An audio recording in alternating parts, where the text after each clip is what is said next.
नमस्कार, good morning, सुप्रभात। मैं हृदय मिश्रा आप सभी का स्वागत करता हूं। कैसे हैं आप सभी लोग? आई होप आप सभी लोग अच्छे होंगे और अपनी पढ़ाई को बहुत ही बेहतर ढंग से कर रहे होंगे। देखिए, आज है 26 दिसंबर, महज 5-6 दिन बाकी हैं और ये वर्ष जो आपका है 2025 जाने वाला है। और इस नए वर्ष में आपको बहुत कुछ सीखना है, जानना है और अपनी हैबिट में एक चीज डेवलप करनी है और वो डेवलप करनी है आपको डेली मॉर्निंग में करंट अफेयर्स की क्लास को देखना है। ठीक है, तो आइए बिना देरी के आज की सेशन को करते हैं स्टार्ट।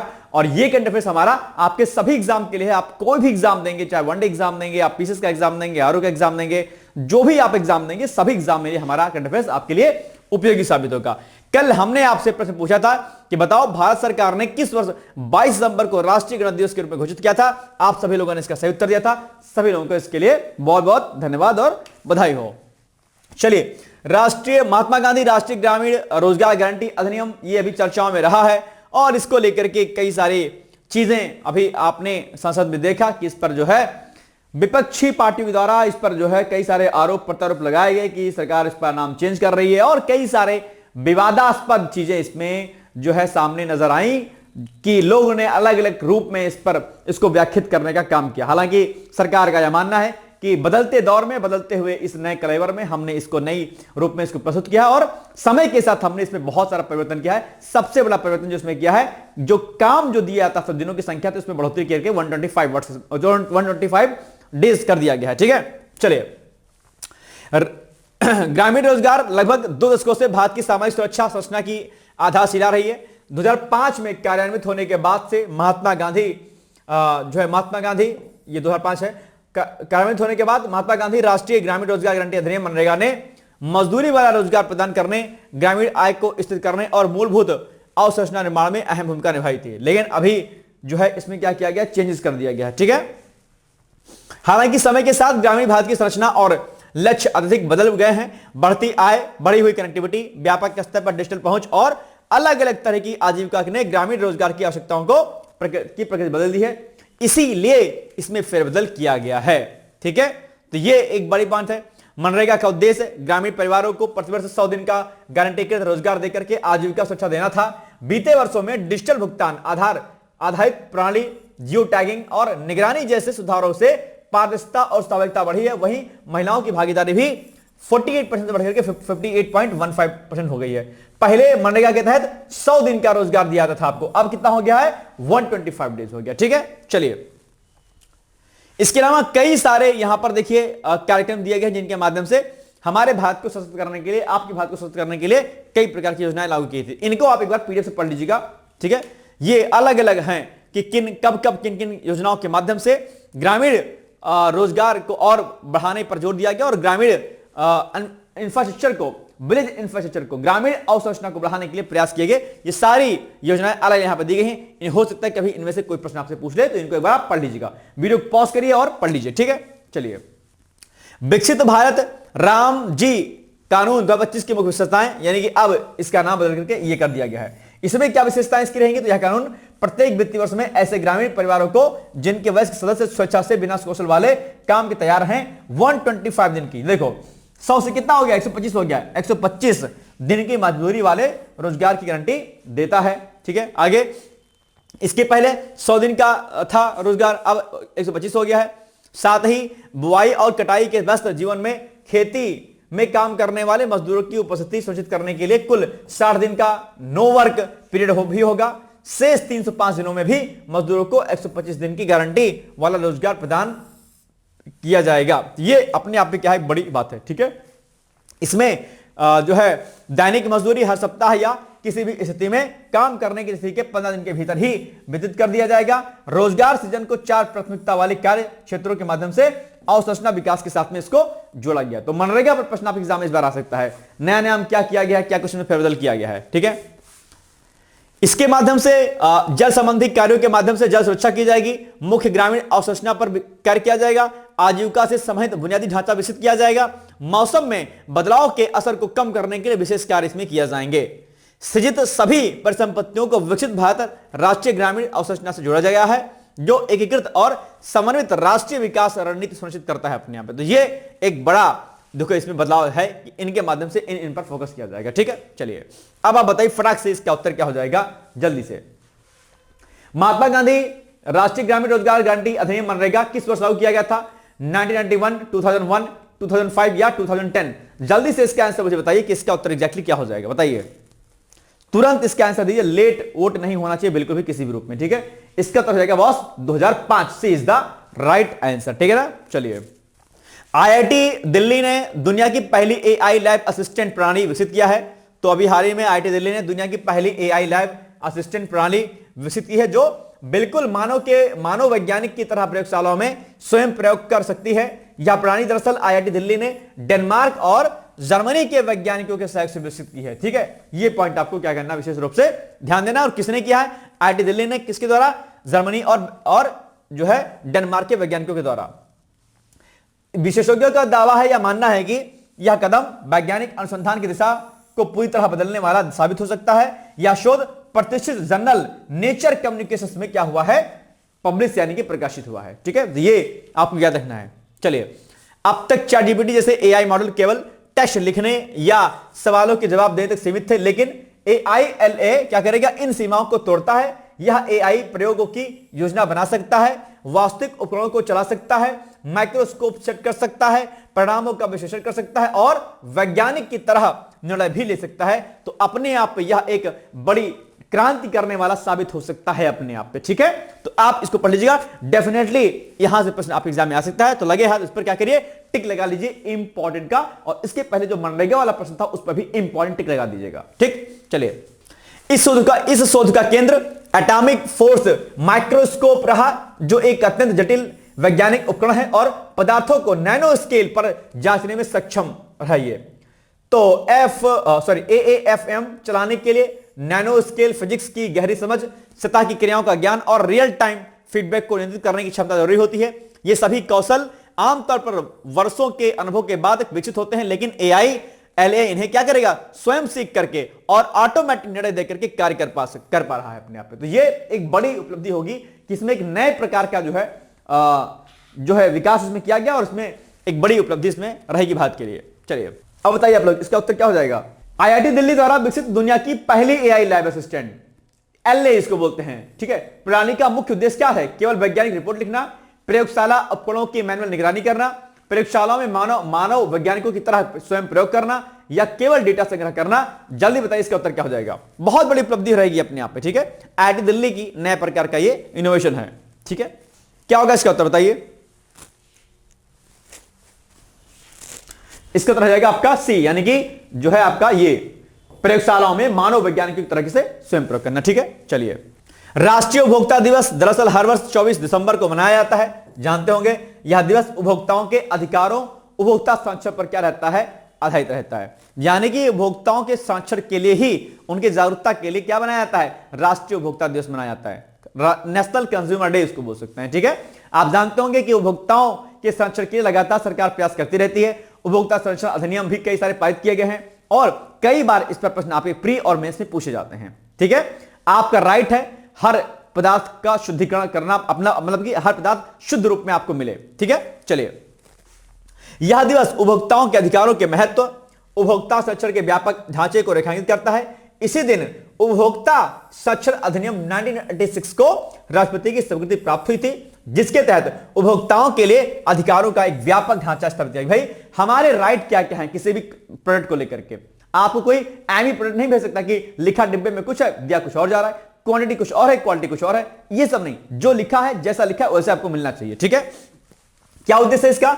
राष्ट्रीय उपभोक्ता दिवस का उद्देश्य उपभोक्ताओं को उनके अधिकारों के प्रति जागरूक करना है और निष्पक्ष व्यापार प्रथाओं को बढ़ावा देना है। हर वर्ष यह दिवस एक विशेष विषय के साथ मनाया जाता है। इस वर्ष इसका विषय क्या है? डिजिटल न्याय के साथ सक्षम और त्वरित निष्पादन। क्या इसके वर्ष का विषय क्या है? थीम क्या है? थीम बहुत इंपॉर्टेंट आपके लिए, लिखिए हने लीजिए थीम, डिजिटल न्याय के साथ सक्षम और त्वरित निष्पादन। ये इसकी क्या थीम है, जो कि आपके लिए क्या हो जाएगा इंपॉर्टेंट। तो उद्देश्य और उद्देश्य के बाद थीम यहां पे आप लोग क्या करिएगा, नोट कर लीजिएगा। चलिए, उपभोक्ता संरक्षण अधिनियम 2019 भी चर्चाओं में रहा है, ठीक है। इसको पारित किया गया था, क्या है?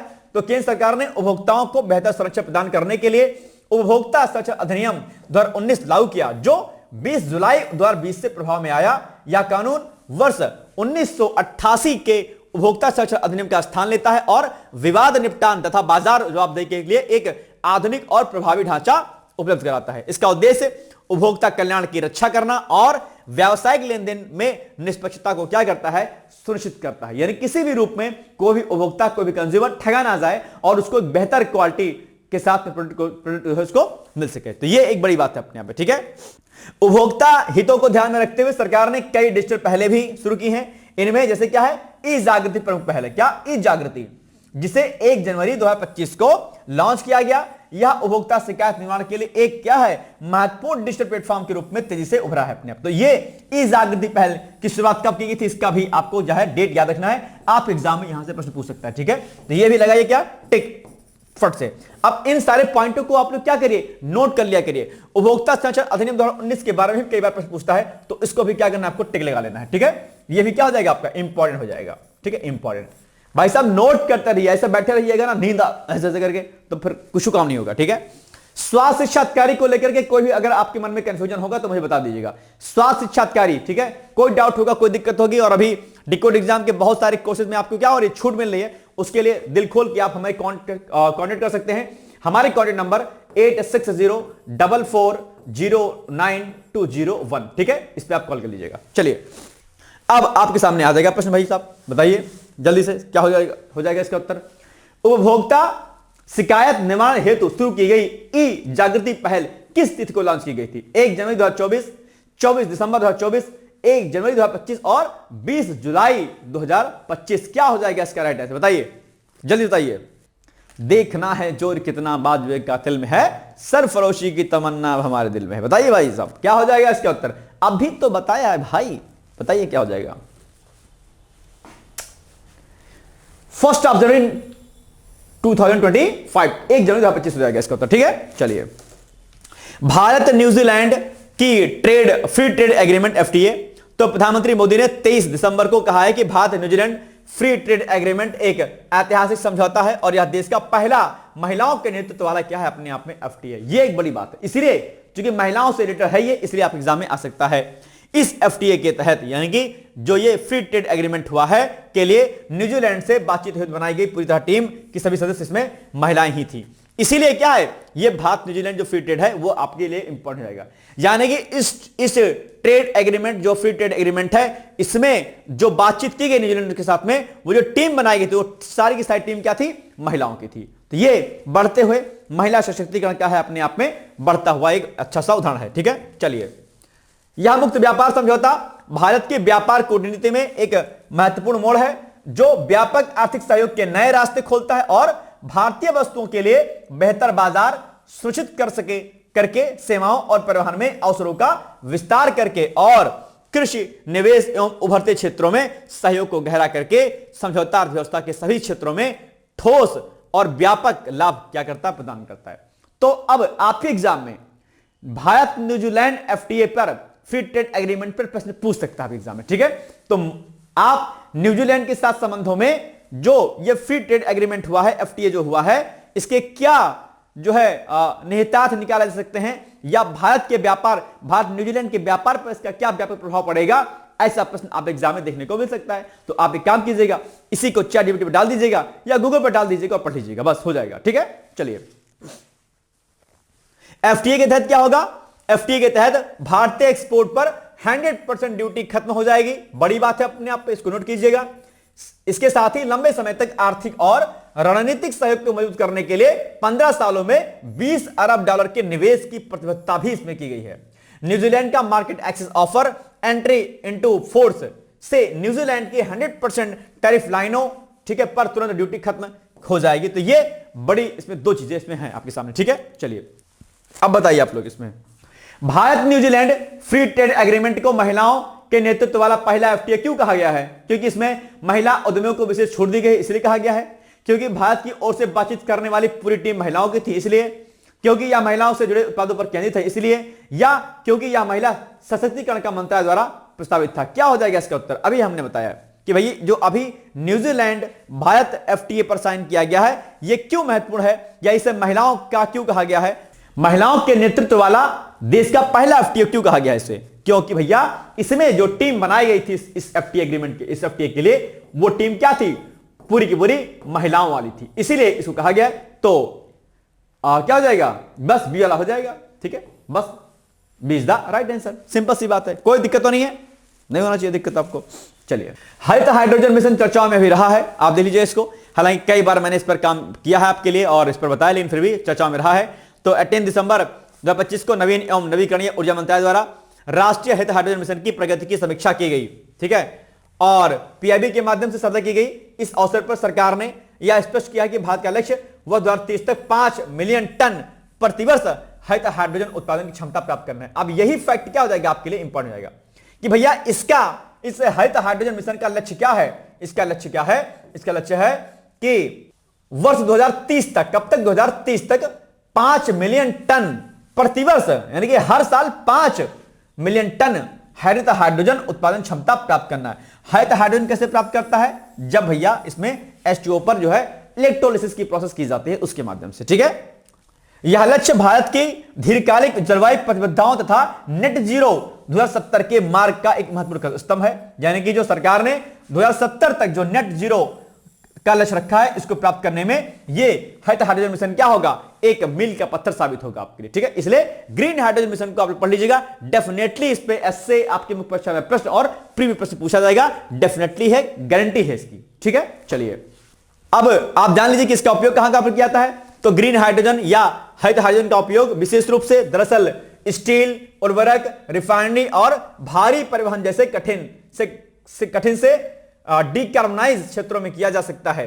वर्तमान में भारत अपनी ऊर्जा आवश्यकताओं का बड़ा भाग आयात करता है, विशेषकर जीवाश्म ईंधनों के रूप में। हरित हाइड्रोजन स्वदेशी नवीकरणीय ऊर्जा स्रोतों पर आधारित होने के कारण ऊर्जा आत्मनिर्भरता को भी बढ़ावा देता है। ये लाइन इसमें कुछ गलत है, ठीक है। अब आप बताइए, प्रश्न आ गया आपके सामने, उत्तर बताइए इसका मुझे क्या हो जाएगा। 18 दिसंबर 2025 को भारत सरकार द्वारा हरित हाइड्रोजन मिशन की प्रगति की समीक्षा के संदर्भ में निम्नलिखित कथनों पर विचार कीजिए। नंबर 1 कथन ए क्या है? एक है, भारत ने हरित हाइड्रोजन उत्पादन को 2030 तक 5 मिलियन टन वार्षिक क्षमता तक पहुंचाने के लक्ष्य को पुनः दोहराया है, ठीक है। हरित हाइड्रोजन भारत के औद्योगिक डिकार्बोनाइजेशन और ऊर्जा आयात निर्भरता को कम करने में सहायक है, बिल्कुल सही बात है। अब बताना भी आपको इसमें से क्या कुछ सही है, ठीक है। तो ए, बी, अरे भाई साहब ये क्या हो गया? ए और आर दोनों सही है तथा आर ए की सही व्याख्या है। ए और आर दोनों सही है पर आर ए की सही व्याख्या नहीं करता है। ए सही है, आर गलत है, और या फिर ए गलत है, आर सही है। बताओ क्या हो जाएगा इसका उत्तर? बोलो भाई साहब बोलो। ग्रीन हाइड्रोजन मिशन मैंने कई बार कहा आपसे, बहुत इंपॉर्टेंट है, इसलिए इसको बिल्कुल भी आप लोग स्किप मत कीजिएगा, ठीक है, किसी भी रूप में।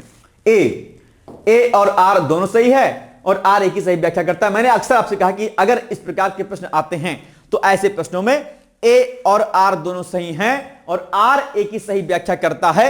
अगर इस प्रकार का विकल्प आएगा तो आप इसको टिक लगा दीजिए। अगर नहीं आ रहा है प्रश्न, अगर तुक्का लगाना है, रिस्क लेना है, तो आप जहां पर भी लिखे कि ए और आर दोनों सही हैं और आर ए की सही व्याख्या करता है, वो प्रश्न बिल्कुल, वो विकल्प सही जाएगा।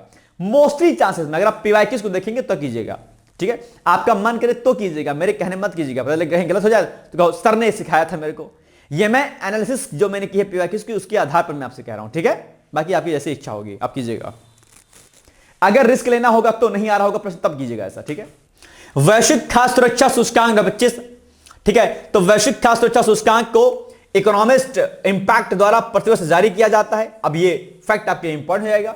और 18 से 22 दिसंबर 2025 के दौरान इसके नवीनतम निष्कर्षों पर पीआईबी खाद्य एवं उपभोक्ता मामलों से जुड़े सरकारी वक्तव्यों तथा मानक विश्लेषण स्रोतों से में चर्चा हुई है। यह सूचकांक देशों की खाद्य सुरक्षा स्थिति का आकलन 4 प्रमुख आयामों, जिसमें कि वहनीयता, उपलब्धता, गुणवत्ता एवं सुरक्षा तथा प्राकृतिक संसाधन एवं लचीलापन के आधार पर करता है। तो ये 4 इसके क्या है, अपने यहाँ पे मानक हैं। इन्हीं आयामों के आधार पर इसको जारी किया जाता है।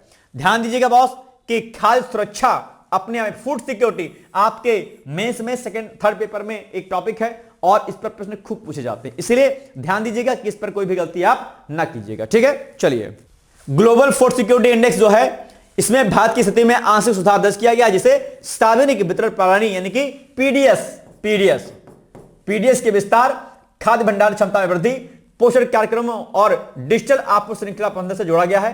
हालांकि चुनौतियां बनी हुई हैं, लेकिन विशेषकर पोषण विविधता और जलवायु जोखिम के संदर्भ में आज भी भारत में कहीं ना कहीं खाद्य सुरक्षा, क्या भारत में खाद्य सुरक्षा अपने आप में क्या है, एक चिंताजनक स्थिति में आज भी है। और ऐसे में कहीं ना कहीं भारत के लिए यह जरूरी हो जाता है कि वह लगातार इस पर विशेष रूप से काम करे और हर घर में पोषण युक्त भोजन की उपलब्धता सुनिश्चित की जा सके। ध्यान दीजिएगा कि भारत में कुपोषण अपने आप पे क्या एक बड़ी समस्या के रूप में उभर के सामने आया है, और अगर कुपोषण को खत्म करना है और खाद्य सुरक्षा सुनिश्चित करनी है तो उसके लिए लगातार सरकार को अभी व्यापक स्तर पर कार्य करने की जरूरत है ना, ध्यान दीजिएगा। चलिए अब आप बताइए, प्रश्न आपके सामने आ गया। दिसंबर 2025 के दौरान चर्चा में रहे वैश्विक खाद्य सुरक्षा सूचकांक 25 ग्लोबल फूड सिक्योरिटी इंडेक्स के संदर्भ में निम्नलिखित कथनों पर चर्चा कीजिए, विचार कीजिए। ठीक है, number 1, global food security index को इकोनॉमिक इंपैक्ट जारी किया गया। ठीक है, इसमें भारत की स्थिति में सुधार दर्ज किया गया है जिसका संबंध खाद्य उपलब्धता और वहनीयता में प्रगति से है। ठीक है, यह सूचकांक केवल कृषि उत्पादन के आंकड़ों पर आधारित होता है। क्या होगा बताओ? अच्छा प्रश्न है और मैं उम्मीद करता हूं कि आप इसका उत्तर मुझे बताएंगे। मुझे लगता है कि आप कहेंगे सर 1, 2 और तीनों सही हैं, या आप कहेंगे सर 1 और 2 सही है। बताओ, क्या आप ये विकल्प बोलेंगे 1, 2 और 3 डी वाला बोलेंगे, या केवल 1 और 2 बोलेंगे? मुझे लगता है इसी दो में से शायद एक कोई बोलेंगे आप, मुझे ऐसा लगता है। क्या हो जाएगा उत्तर विकल्प बताइए? Confusion and it's very very very confusion, नहीं? बताओ भाई साहब क्या हो जाएगा इसका उत्तर? ए, यानी कि 1, 2 होगा, ये नहीं होगा भाई साहब, है ना, सिंपल सी बात है बस। ठीक है, चलिए, बोइंग AH-64E अपाचे हेलीकॉप्टर अभी चर्चाओं में रहे हैं, और क्यों चर्चाओं में रहे हैं इसको देख लेते हैं। ठीक है, चलिए, अभी भारतीय सेना को हाल ही में बोइंग से 3 AH-64E अपाचे अटैक हेलीकॉप्टर प्राप्त हुए जो सेना की युद्ध क्षमता और मारक शक्ति को बढ़ाएंगे। यह सौदा भारतीय सेना की विमानन शाखा के आधुनिकीकरण का हिस्सा है। सेना को 6 हेलीकॉप्टरों के ऑर्डर में से पहली खेप के रूप में 3 हेलीकॉप्टर जो है अभी मिल चुके हैं, इसलिए यह अभी चर्चा में रहा है। यह हेलीकॉप्टर सेना की पहली समर्पित अटैक हेलीकॉप्टर स्क्वाड्रन का हिस्सा होंगे। अपाचे हेलीकॉप्टर अपनी उन्नत प्रणालियों जैसे कि हेलफायर एंटी टैंक मिसाइलों और स्ट्रिंगर हवा से हवा में मार करने वाली मिसाइलों के लिए क्या है, प्रसिद्ध है अपने आप में। यह हेलीकॉप्टर हर मौसम में और कठिन भौगोलिक परिस्थितियों में भी काम करने में सक्षम है, जिससे थल सेना की जमीनी कार्रवाइयों को हवाई सुरक्षा और आक्रामक समर्थन क्या होगा, प्राप्त होगा। अपाचे गाड़ी नहीं भाई साहब जो चलाते हो धू धू करके, नहीं, अपाचे गाड़ी नहीं। अच्छा, आजकल जो बाइक चलाने वाले जो लड़के होते हैं, है ना, ऐसे उसका गाड़ी का ऐसे कान ऐठेंगे भौं से एकदम से, और ऐसा तेज निकालेंगे, और अगर कहीं कोई मैडम जी निकल जा रही हो उनके आगे से ऐसा कट मार के निकालेंगे इतना तेज।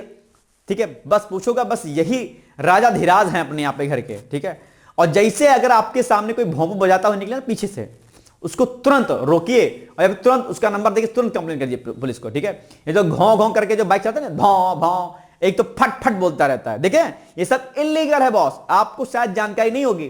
ट्रक वाले पाँव पाँव ऐसे बजाते रहते हैं, कई बार पाँव ऐसे उनकी हॉर्न आती रहती, यह भी इलीगल है बॉस।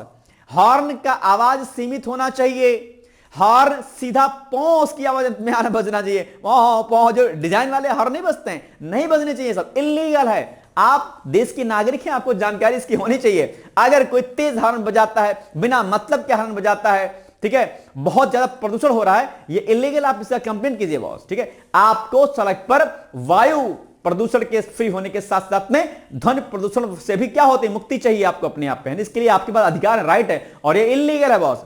ठीक है, कि गाड़ी से आप भौं भौं जो ये बाइक जो नहीं चलते हैं, इन पर तुरंत कंप्लेंट क्या करिए आप लोग। ठीक है, और जैसे कि देखें कोई लड़की जा रही, भाई साहब बैठे हैं गाड़ी पर, है ना, अब गाड़ी चाहे दहेज में मिली हो, है ना, गाड़ी चाहे दहेज में मिली हो, लेकिन ऐसा ही लगेगा कि इन्हीं खेत लेके आए हैं। और ऐसे कोई बेचारी सुंदर सी लड़की जा रही है, बस इसको जैसे देखेंगे इसके सामने खट से कट मार के निकलेंगे। तो लड़कियों, अगर ऐसा कोई स्टंटबाजी आपके सामने करता है, तुरंत FIR कर दीजिए, फट से कंप्लेंट कीजिए उसकी। ठीक है, स्टंटबाजी निकल जाएगी तुरंत। ठीक है, डरा मत किया आप लोग, डरते बहुत हैं आप लोग भाई साहब। लड़कियां हैं आप, है ना, आपके अंदर आत्मशक्ति है, बहुत आत्मबल है आपके भीतर। ठीक है, इसलिए डरना नहीं चाहिए। ठीक, ये ध्यान रखिएगा। या देवी सर्वभूतेषु शक्ति शक्ति रूपेण संस्था नमस्तस्ते नमस्तस्ते नमस्तस्ते नमो नमः, है ना, बड़ी पूजनीय है आप लोग, और आप में बहुत आत्मशक्ति है। ध्यान रखिएगा, आप वो हैं जिन्होंने अपने पति के लिए यमराज से भी लड़ाई कर ली थी और अपने पति को वापस कर लिया था। यह क्षमता आपके भीतर, इस क्षमता का आकलन करके अपने आप को आगे बढ़ाइए। आप किसी से कम नहीं हैं, और अपना आकलन कम करके आंकना भी नहीं है आपको। ठीक है, आप अपने आप पे क्या है, सर्वोपरि हैं, आप अपने आप में देवी तुल्य हैं, इसलिए कभी भी किसी से भी डरने की आवश्यकता नहीं है। लगातार बढ़ते रहिए, कोई कुछ भी आपके साथ गलत करता है उसका मुंहतोड़ जवाब दीजिए। ठीक है, तभी विमेन इंपावरमेंट होगा, ऐसा ही नहीं होगा। और अपने निर्णयों को लेना सीखिए आप लोग, ये नहीं कि बस पापा जी ने कहा कि लो फोटो शादी कर लो, कर लिया खट से, ऐसा नहीं करना भाई। पढ़ाई करनी तो पढ़ाई कीजिए, आपका हक है। कोई अगर आपके सामने बदतमीजी करता है तो मुंहतोड़ जवाब दीजिए, कंप्लेंट कीजिए। ये नहीं कि सड़क पर कोई जा रहा है, आप जा रही हैं और कोई भी कमेंट करके आपको निकल के चला जा रहा है, ऐसा नहीं करना है, ठीक है, ध्यान दीजिएगा, डरना नहीं किसी से भी, ठीक है। चलो, कौन क्या कहेगा, कैसे क्या कहेगा, इसी चक्कर में से बर्बाद हो जा रहा है, ठीक है। कौन क्या कहेगा चक्कर में रह करके जो है प्रताड़ना मत सीखिए आप लोग। आपके घर में, ससुराल में, मायके में, कहीं कुछ भी अगर गलत होता आपके साथ है, बुलंद आवाज में अपनी आवाज को उठाने का प्रयास कीजिए, ठीक है। चलिए, नहीं तो महिलाओं की आवाज हमेशा लोग दबाते रहेंगे, ठीक है। चलिए, भारतीय सेना को हाल ही में प्राप्त हुए बोइंग AF-64E अपाचे हेलीकॉप्टरों के संदर्भ में निम्नलिखित कथनों पर क्या करना है, विचार करना है। भारतीय नंबर 1 कथन, भारतीय सेना को बोइंग से 3 अपाचे लड़ाकू हेलीकॉप्टर प्राप्त हुए हैं जो इसकी आक्रामक क्षमताओं को बढ़ाएंगे, बिल्कुल बढ़ाएंगे बॉस, ठीक है। यह भारतीय सेना की पहली ऐसी इकाई है जो विशेष रूप से हमलावर हेलीकॉप्टरों का संचार करेगी, ठीक है। आगे, अपाचे हेलीकॉप्टर मुख्य रूप से टैंक रोधी मिसाइलों और हवा से हवा में मार करने वाली मिसाइलों से लैस होते हैं। अब आप बताओ कि उपयुक्त कथनों में से कौन सा कथन सही है, बताओ।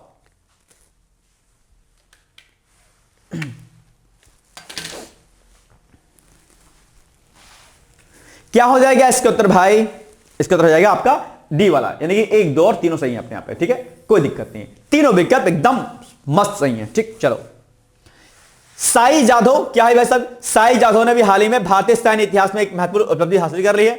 वह देहरादून स्थित इंडियन मिलिट्री एकेडमी से पास आउट होने वाली पहली महिला अधिकारी बनी हुई है भाई साहब। इसलिए ऐतिहासिक रूप से IM में, ठीक है, मुख्य रूप से पुरुष कैडेटों के प्रशिक्षण का केंद्र रहा है, जबकि महिला अधिकारियों को चेन्नई स्थित ऑफिसर्स ट्रेनिंग एकेडमी OTA के माध्यम से कमीशन दिया जाता रहा है। साई जाधव की यह उपलब्धि सेना में लैंगिक समावेशिता की दिशा में क्या है, एक बड़ा कदम है, ठीक है। अगर आप देहरादून में रहते होंगे अपने आप पे, तो वहां देखते होंगे जब ऑफिसर निकलते हैं तो कैप को उछालते हुए माता पिता को अपने गोद में, या माता पिता उनको गोद में उठाए रहते हैं, और जब कैप ऐसे हवा में उछालते हैं, वो सीन देख करके सीना गदगद हो जाता है अपने आप। जब मैं उत्तराखंड में लंबे समय तक रहा हूं, अक्सर आईने से निकले हुए जब छात्र बाहर निकलते हैं, सैनिक अधिकारी जब बाहर निकलते हैं, तो देख करके सेना बड़ा गौरवान्वित महसूस होता है। और अब लड़कियां भी वहां से अब निकलेंगे तो अपने आप पे निश्चित तौर पर महिलाओं के सशक्तिकरण के लिए और लैंगिक समानता के रूप में जो है यह कदम अपने आप पे एक बड़ा दूरगामी साबित होगा अपने आप पे, ठीक है। तो इनका नाम याद रखिएगा, बड़ा अच्छा है अपने आप पे, ठीक है। महिलाओं जरा सुन लो, रील खेलेंगी तो कुछ नहीं काम चलेगा, ठीक है, ये मत कीजिएगा। एक जो है क्या कहते हैं, कहावत नहीं है कि आज करे सो काल करे, काल करे सो पल में परलय होएगी, भोर करोगे कब। कल पर कुछ मत टालिए, आज करिए। आप महिला हैं, पुरुष हैं, आप अपने आप में क्या है, सक्षम है हर उस काम को करने में जिसकी चाहत आपको है। इसलिए रील बनाने से और रील देखने से जीवन नहीं चलने वाला है बॉस। करिए कुछ ऐसा कि दुनिया बनना चाहे आपके जैसा, ठीक है। चलिए, शिवा चौहान सियाचिन में तैनात पहली महिला अधिकारी थी अपने आप में। चलिए खैर छोड़िए, ये अब विकल्प जो दिया गया होगा उसमें उसका रहा है ये, तो इसको आप छोड़ दीजिएगा, ठीक है।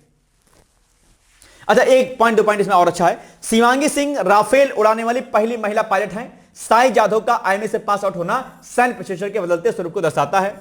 प्रेरणा देवस्थली पहली महिला युद्धपोत कमांडर है अपने आप पे, और शिवा चौहान सियाचिन में तैनात होने वाली पहली महिला अधिकारी भी थी। तो ये फैक्ट भी आपको क्या करना है, याद रख लेना, ठीक है। लगाइए टिक फट से, इंपॉर्टेंट। चलिए बताइए भाई, इसका प्रश्न क्या हो जाएगा उत्तर? हाल ही में चर्चा में रही साई जाधव के संदर्भ में निम्नलिखित कथनों में से कौन सा कथन सही है? वह सियाचिन ग्लेशियर में तैनात होने वाली पहली महिला अधिकारी हैं। वह इंडियन मिलिट्री एकेडमी IMA के से पास आउट होने वाली पहली महिला अधिकारी हैं। वह भारतीय नौसेना की पहली महिला युद्धपोत कमांडर हैं। वह राफेल लड़ाकू विमान उड़ाने वाली पहली महिला अधिकारी पायलट हैं। क्या हो जाएगा?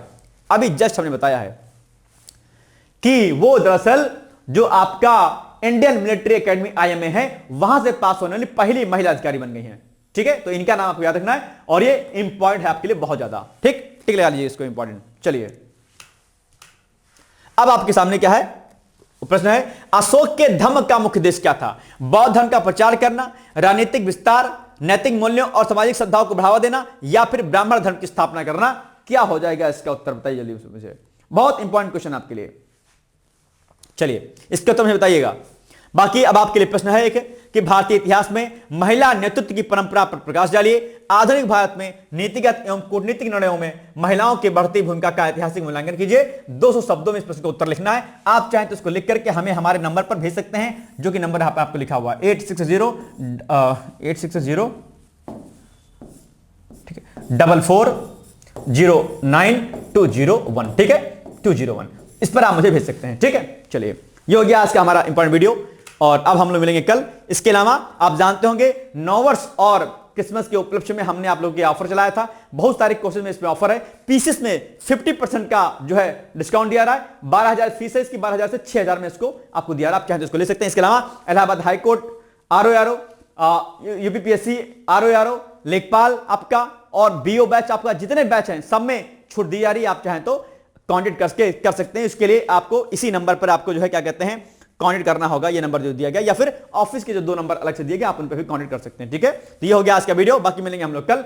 तब तक आप लोग पढ़ते रहिए, मस्त रहिए, व्यस्त रहिए, यूं ही मुस्कुराते रहिए, आगे बढ़ते रहिए। और हाँ, डरना नहीं किसी से। आप महिला हैं, पुरुष हैं, अपने अधिकारों के प्रति अपने जीवन के लिए समर्पित रहना सीखिए। और जब भी लगे कुछ गलत हो रहा है उस पर आवाज को अपनी उठाइए। बुलंदी आवाज, जो आपकी बुलंद आवाज है, यही आपके सपने को साकार करने में आपका सहयोग करेगी। बहुत बहुत शुभकामनाएं। All the best.